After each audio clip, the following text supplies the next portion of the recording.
Welcome to 108 news Telugu బులెటిన్ల ముందుగా headlines. Polytechnic విద్యార్థులకు shock, ఫీజులు భారీగా పెంపు. పశువుల అంబులెన్స్ను ఎక్కడికి వెళ్తున్నాయి ప్రశ్నించిన ఎమ్మెల్యే కోన రవికుమార్. కోర్టులో ట్రంప్కు గట్టి ఎదురుదెబ్బ, అమెరికన్ ఆర్మీలో ట్రాన్స్జెండర్లపై నిషేధాన్ని తిరస్కరించిన కోర్టు. సిఎస్కే మరొకసారి కప్పు గెలవాలంటే ఇలాంటి టీం కావాల్సిందే, మాజీ క్రికెటర్ అంబటి రాయుడు.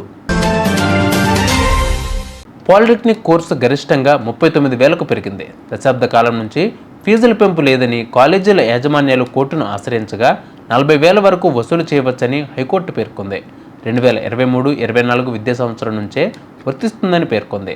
కాగా ప్రభుత్వం ఫీజు రీయింబర్స్మెంట్ కింద 14,900 చెల్లిస్తోంది. మరొక వైపు నేటి నుంచి పాలిసెట్ అప్లికేషన్లు స్వీకరించనున్నారు. మే 11న ఎంట్రన్స్ పరీక్ష జరగనుంది. అసెంబ్లీలో ప్రశ్నోత్తరాలు కొనసాగుతున్నాయి. 24 గంటలు పనిచేసే పశువుల ఆసుపత్రులు లేనప్పుడు అంబులెన్సులు ఎక్కడికి తీసుకెళ్తాయని ఎమ్మెల్యే కోన రవికుమార్ ప్రశ్నించారు. ప్రభుత్వం ఏ ఉద్దేశంతో పశు సంచార వైద్యశాల పెట్టింది, వాటిలో ఎన్ని పనిచేస్తున్నాయి, ఎంతమంది డాక్టర్లు ఉన్నారు అంటూ ప్రశ్నలు సంధించారు. అమెరికా ఆర్మీలో ట్రాన్స్జెండర్ల నియామకాన్ని నిషేధిస్తున్నట్లు అధ్యక్షుడు ట్రంప్ ఇటీవల ప్రకటించారు.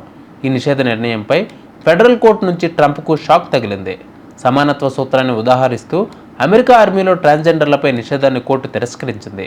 రాజ్యాంగంలోని ట్రాన్స్జెండర్ల హక్కులను కాలరాసే అధికారం అధ్యక్షుడి ఉత్తర్వులకు ఉన్నా అది సమంజసం కాదని న్యాయమూర్తి అనారసే తెలిపారు. ఐపీఎల్లో ఫ్యాన్ బేస్ పరంగా ముందుండే జట్లలో చెన్నై సూపర్ కింగ్స్ ఒకటి.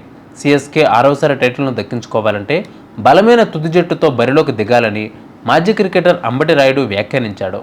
ఈ మేరకు తన తుది జట్టును ప్రకటించాడు.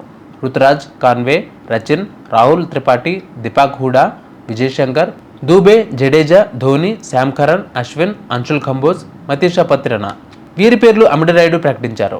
చూసారుగా వివాళ బులెటిన్ అప్డేట్స్. మరిన్ని అప్డేట్స్తో మళ్ళీ మీ ముందుకు వస్తాను. అందరికీ కీప్ వాచింగ్ 108 న్యూస్ తెలుగు.